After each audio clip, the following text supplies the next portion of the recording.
ಎಲ್ರಿಗೂ ನಮಸ್ಕಾರ, ಶುಭೋದಯ. ಹೇಗಿದ್ದೀರಿ? ನಾನು ನಿಮ್ಮ Ashwini. Thank you so much. ನಾನೀಗ ನಿಮ್ಮ ಮುಂದೆ ಬಂದಿರೋದು ಇಷ್ಟೇ ಹೇಳೋದಕ್ಕಷ್ಟೇ.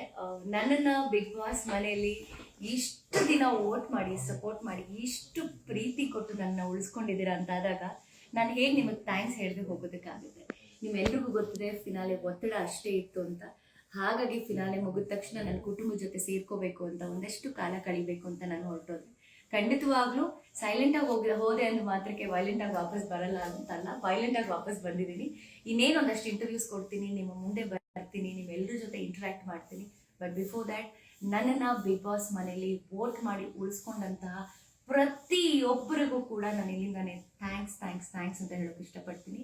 ಆ್ಯಂಡ್ ಆಲ್ಸೋ ನನ್ನ ಕರ್ನಾಟಕ ರಕ್ಷಣಾ ವೇದಿಕೆ, ನನ್ನ ಕುಟುಂಬದ ಗುರುಗಳಾದಂತಹ ಅಣ್ಣ ಟಿ ಎ ನಾರಾಯಣ ಗೌಡರು ಮತ್ತು ಇಡೀ ನನ್ನ ಕರವೇ ಕುಟುಂಬದ ಸಹೋದರ ಸಹೋದರಿ ಎಲ್ರಿಗೂ ತುಂಬ ತುಂಬ ತುಂಬ ಥ್ಯಾಂಕ್ಸ್. ಆ್ಯಂಡ್ ಆಲ್ಸೋ ಸುದೀಪ್ ಅಣ್ಣ, ನಾನು ಹೇಳ್ದಾಗೆ ಬಿಗ್ ಬಾಸ್ ಮನೆಯಲ್ಲಿ ನಮಗೆ ಕಣ್ಣು ಕಾಣದೇ ಇರೋ ದೇವರು ಅಂತಂದರೆ, ಬಿಗ್ ಬಾಸ್ ಕಣ್ಣು ಕಾಣೋ ದೇವರು ಅಂತಂದರೆ ಅದು ಸುದೀಪ್ ಅಣ್ಣ. ನಾನು ನಿಮ್ಮನ್ನು ಗುರುಗಳು ಅಂತಲೇ ತೊಗೊಂಡಿದ್ದೀನಿ, ಯಾಕೆಂದರೆ ನಮ್ಮ ತಪ್ಪನ್ನ ನೀವು ತಿದ್ದುತ್ತಾ ಇದ್ರಿ.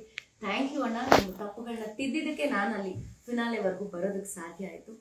Love you and thank you so much Sudeep ಅಣ್ಣ.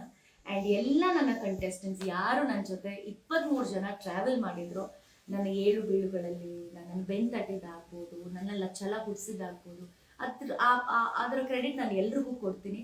ಸೊ ನಾನು ಫಿನಾಲೆವರೆಗೂ ಬಂದೆ ಅಂತಂದರೆ ಆ ಕ್ರೆಡಿಟ್ ನಾನು ನಿಮಗೆ ಕೊಡದೆ ಹೋದರೆ ಐ ಥಿಂಕ್ ಖಂಡಿತ ನಾನು ಜಸ್ಟಿಸ್ ಮಾಡ್ದಂಗೆ ನನಗೆ ಅನಿಸಲ್ಲ.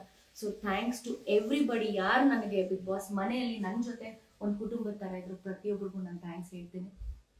ಹಾಗೆ ಎಸ್, ನನ್ನನ್ನು ಬಿಗ್ ಬಾಸ್ ಮನೆಯಲ್ಲಿ ನಾನು ಮಾಡ್ತಾ ಇದ್ದಂಥ ಪ್ರತಿಯೊಂದು ನನ್ನ ಮಾತಾಗ್ಬೋದು, ನನ್ನ ವಿಡಿಯೋಸ್ ಆಗ್ಬೋದು, ನಾನು ಏನೇ ಮಾಡಿದ್ರು ಒಂದು ಟಾಸ್ಕ್ ಆಗ್ಬೋದು, ನನ್ನನ್ನು ನಿಮ್ಮ ಹತ್ರಕ್ಕೆ ಅಷ್ಟೇ ಚಂದವಾಗಿ ನನ್ನ ವ್ಯಕ್ತಿತ್ವವನ್ನು ನಿಮ್ಮ ಹತ್ರ ಇಡ್ತಾ ಇದ್ದಿದ್ದು ರಿಲಯನ್ ಕ್ರಿಯೇಷನ್ಸ್ ಶ್ರೇಯಾ ಮತ್ತು ಮಹೇಂದರ್ ಅವ್ರಿಗೆ ನಾನು ಎಷ್ಟು ಥ್ಯಾಂಕ್ಸ್ ಹೇಳಿದ್ರು ಸಾಕಾಗಲ್ಲ.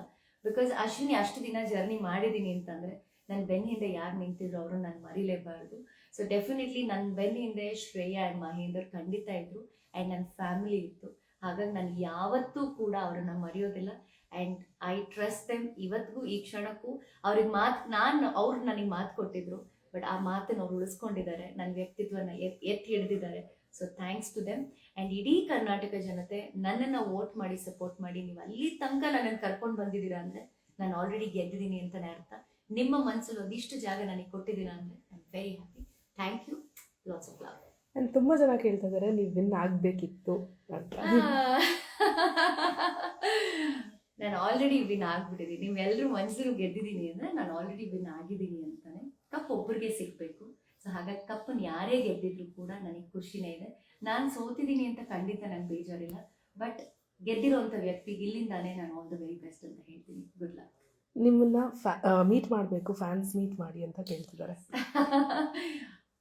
ಹೇಳ್ತೀನಲ್ಲ, ನಿಮ್ಮಿಂದಾನೇ ನಾನು. ಸೊ ಹಾಗಾಗಿ ನೀವು ಯಾವಾಗ ಹೇಳ್ತಿರೋ, ಎಲ್ಲಿ ಹೇಳ್ತಿರೋ, ಖಂಡಿತ ನಾನು ನಿಮ್ಮನ್ನು ಭೇಟಿ ಮಾಡ್ತೀನಿ. ಆದಷ್ಟು ಬೇಗ ಎಲ್ಲಾದರೂ ಒಂದು ಜಾಗನ ನಾವೆಲ್ಲರೂ ಆರ್ಗನೈಸ್ ಮಾಡಿ, ನಮ್ಮ ರಿಲಯನ್ ಕ್ರಿಯೇಷನ್ ಶ್ರೇಯಾ ಮಹೇಂದರ್ ಆರ್ಗನೈಸ್ ಮಾಡ್ತಾರೆ. ನಿಮಗೆ ಏನೇ ನನ್ನ ಜೊತೆ ಮಾತಾಡಬೇಕು ಅಂತಿದ್ದೀವಿ, ಯಾಕೆಂದರೆ ಗೊತ್ತೋ ಗೊತ್ತಿಲ್ಲದೇನೋ ಅಥವಾ ನಮಗೆ ಕಣ್ಣು ಕಾಣದೆ ನೀವು ನಮಗೆ ವೋಟ್ ಮಾಡಿ ಅಲ್ಲಿ ಉಳಿಸ್ಕೊಂಡಿದ್ದೀರ ಅಂತ ಆದಾಗ, ಅಷ್ಟು ದಿನ ನಾನು ಜರ್ನಿ ಮಾಡಿದ್ದೆ ಅಂದರೆ ನಿಮ್ಮ ಪಾತ್ರ ನಿಜವಾಗ್ಲೂ ಗ್ರೇಟ್. ಗ್ಯಾರಂಟಿ ನ್ಯೂಸ್, ಸುದ್ದಿ ಖಚಿತ, ನ್ಯಾಯ ನಿಶ್ಚಿತ.